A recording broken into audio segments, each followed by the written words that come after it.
Light drizzle, mist, 400 overcast, temperature 3, dew points 3, altimeter 29er 59er. Approach, RNAV, runway 32, category 2, runway 23 available. Landing and departing, runway 32, runway 100% bare and wet. Advised, arrival on initial contact of requested approach. Inform ATC that you have information Romeo. It's 8 p.m. sharp. Welcome to episode 1600 even. I was hoping to save this one for the USA Bio 250 event, but here we are. And as I was just going through a few notes, which I shouldn't be, I actually did send out a small stack of letters today, thank you letters, and I'm sure there's a bunch more that I've missed. I had to tear apart my whole office, and I'm doing my best. There's still a few people. You probably noticed there's a few months I haven't responded to you. Wait until at least a week, and then there's a few more that I know I have to locate still. There'll be more Legos soon. I'm actually thinking about how to have... I can't give away what I'm thinking about doing. I have to have a little bit of fun in this dark subject here. Jeez, I don't even know how to start this one. Okay, so here's the first image. This is a Google AI search return, and I don't care. Opioids weaken the immune system.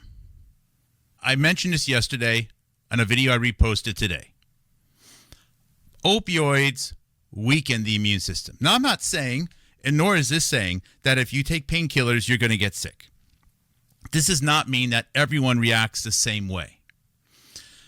This states that long-term use or abuse of opioids like morphine, fentanyl, codeine can lower the body's ability to fight off bacteria and viruses.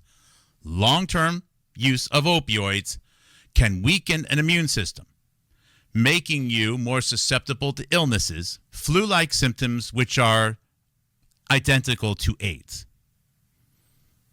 I never really thought about that until yesterday morning.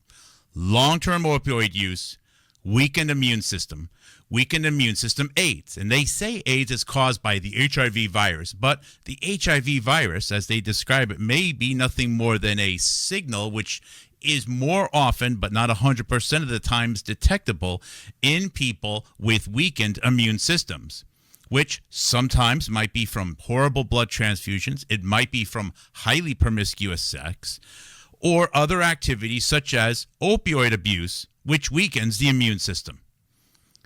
So instead of it being a pathogenic virus that came out of the laboratory, came out of a bat, came out of a monkey, came from experiments, came from a tissue transplants, came from something in a baboon, it's just people, things happening along the trajectory of someone's life. Some of them are incidental, perhaps, to a surgery. Many of them are decisions to use hardcore painkillers for a prolonged period of time, which can weaken the immune system. This is a key starting point. Okay, so that is established now. The next thing I want to look at here is, as I demonstrated yesterday, there was this breakout of the use of fentanyl starting around in the year 1980. Now, this drug, which had a couple of other names, was being used occasionally in the 1970s, but it starts to pop up in the 1980s. Now, I posted a video about gain-of-function chemicals. The person who made the video didn't intend for it to be called that, but it is. And it's about how fentanyl is, several hundred times stronger than morphine, and about how carfentanil is about 100 times stronger than fentanyl. And, he's worked a lot with people who have struggled with chronic pain and taking these medications. And he is, as a chemist and a pharmacist, fascinated with them. I understand that. But the timeline of fentanyl being used, which is so much stronger and is starting to cause a couple of accidental deaths, is 1980. And the CDC announcement that we have a brand new virus popping out causing all of these symptoms of weakened immune system they say it's caused by the virus HIV, which leads to AIDS, is June 1981. And then throughout 1981 and 1982, there's more and more reports of fentanyl being in California in the same areas where HIV is breaking out. Now, fentanyl was also abused in the 1970s, but in a slightly different way. This is an article from December of 1979. There was doping going on with horse racing and fentanyl. Sometimes it was called sublimaze, Sublimaze, but it was horse racing. I find this interesting because many of the key people who are involved in the history of HIV, such as George Todaro, there's another Robert Malone, Sloan Kettering connection for you, were into horse racing. So the fact that fentanyl is being used to amp up, and I guess the way the horses responded is, they felt a lot less pain, but they also were pumped up. So they had to start testing horses for fentanyl. And it's weird that one of the first places that had a fentanyl test was a guy named Henderson out of University of California, Davis, again, where Robert Malone went. And he was developing it in the 1980s. In fact, the phrase designer drug was developed at University of California, Davis by a peer of Robert Malone. How's them apples? How's them apples for you, Robert Malone? Sweating a little? Anyways, here we are. So 1970s, fentanyl was being abused in horse racing. I mean, it would have killed somebody. No human being yet was capable of handling an opioid that strong. But they were pumping it into horses, which means it was already available. All right? It's highly doubtful that they were having to have this stuff synthetically made in China. I'm not a chemist, but it is possible. It is possible that fentanyl is a lot easier to make than most people know. As opposed to a gain-of-function virus, which can pandemic and kill everybody, which is a mythology, the possibility of me, in a short period of time, learning how to make fentanyl might actually exist. I doubt it may off gas and cause things which, the authorities would determine. I don't know much about it, but I'm willing to speculate that it's possible that I don't need to go to China at all. Or India, for that matter. It just happens, which is kind of scary. But if that's the reality, let's embrace the reality as opposed to be disappointed. We can't blame it on people from other countries, okay? So that's fentanyl. Now, it's known in these articles that as fentanyl is being introduced to the human population, a lot of people are starting to die. It's a higher death rate. One of the most important images that I ever drew. I don't love this version of it, but it's going to have to do. This shows that in the year 1980, the United States had about 5,000 fatal drug overdoses. Actually, 5.8 thousand fatal drug overdoses.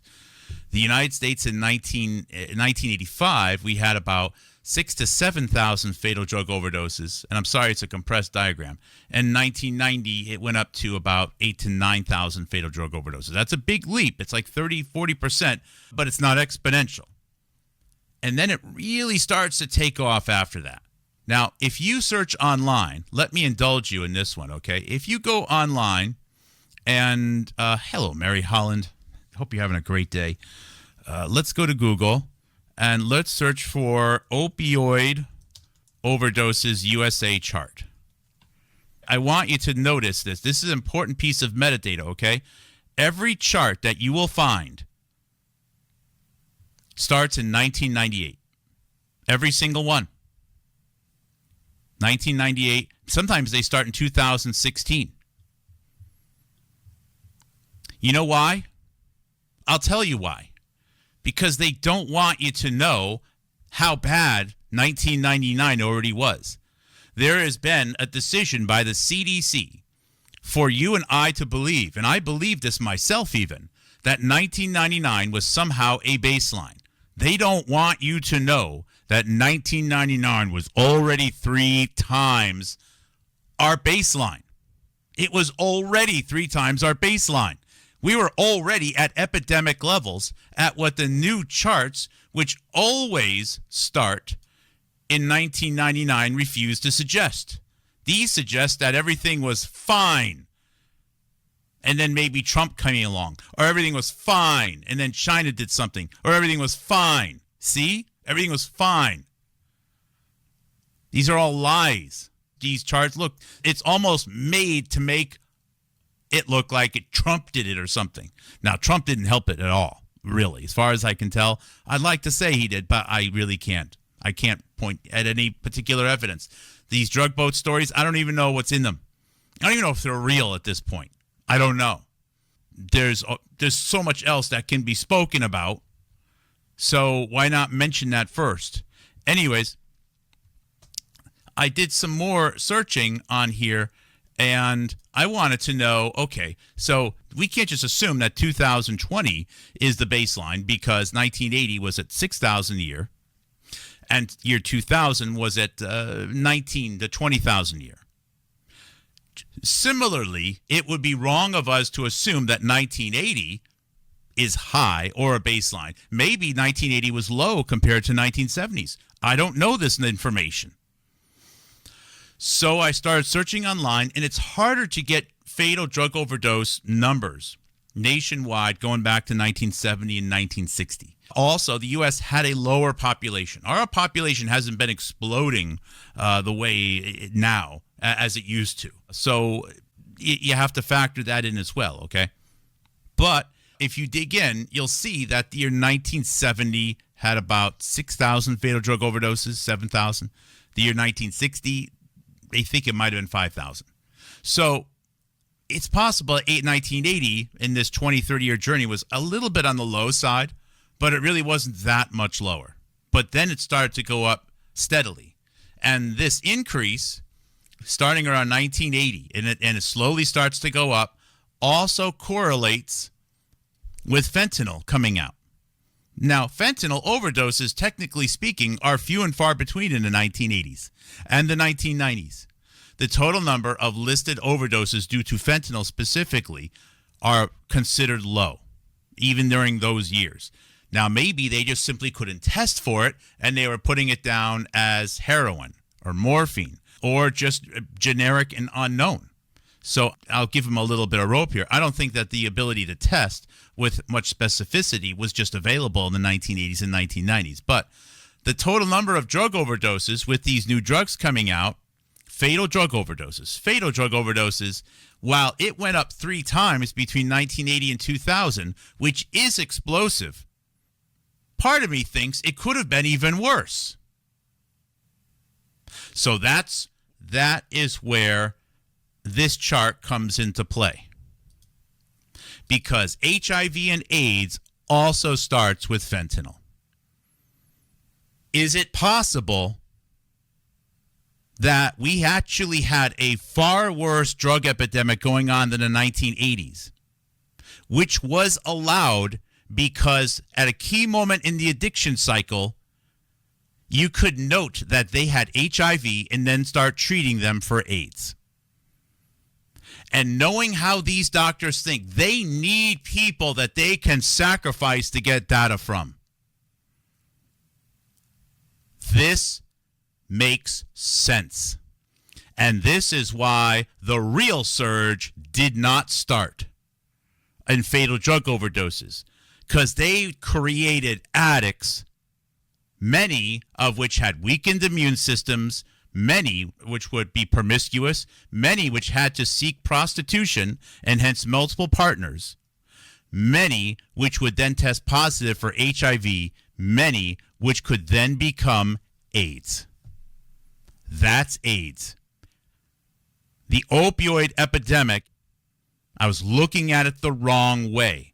I simply thought that it just didn't get bad until recently. I failed to consider that they used an opioid epidemic in the 1980s because they knew that opioid use weakened the immune system.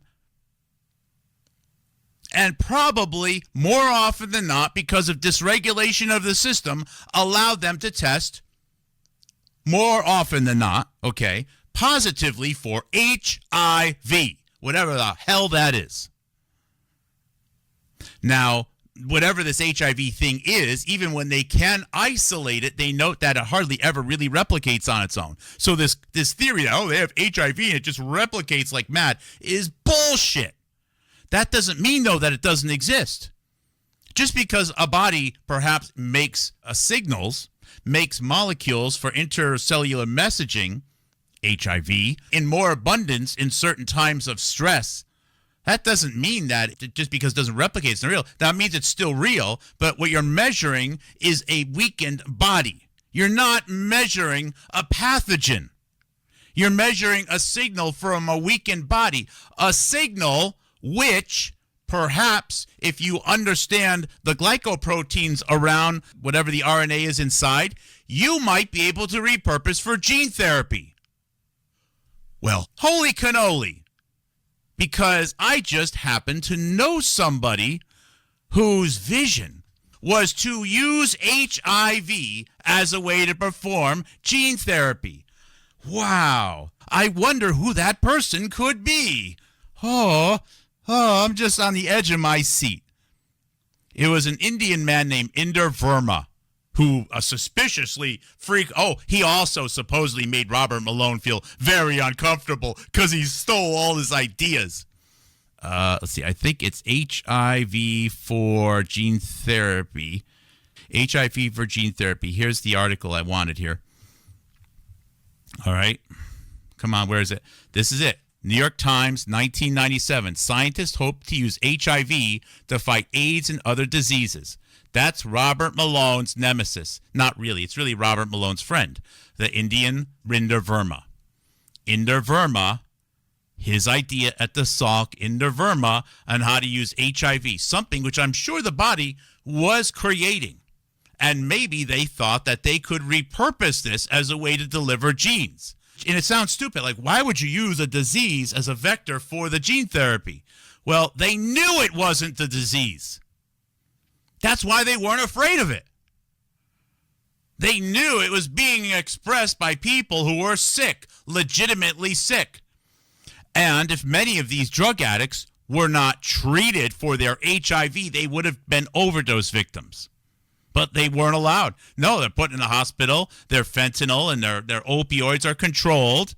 And then they're given all these other tests, and many of them died. They created a drug epidemic in the 1980s, knowingly allowed it to happen, and instead of letting them make it to the death, they cut it off at the pass. They used the sick people to create a perception of AIDS, which was basically a giant bucket that they threw money into it for the Human Genome Project. That's really all it was. I saw some other fake citizen journalists, people that take money to kill people, basically, right? Suddenly get on this bandwagon, and they were making videos about how Fauci did HIV. And I can't thank you enough for still being on Robert Malone's payroll, because every time you say something, you tell me what I need to be looking at. Look, my sick dream is for you to just disappear. But for your own sake and for whoever you work for, every time you open your mouth, you lose. The best thing that you guys could do would be to shut the F up. I wouldn't know what to look at next. But your stupid lies keep telling me what to look at next. So here's a clue. Take the tip. Shut up. Delete your freaking shows. Shut up and go away. I know your pride will be hurt, but I won't know what to search for next. Because you're so bad at lying and deceiving. I know your egos are this big, but shut up. I'm telling you how to help yourself. I'm actually begging you to help yourself, because if you go away, eventually I have to stop. I'm telling you how to do better.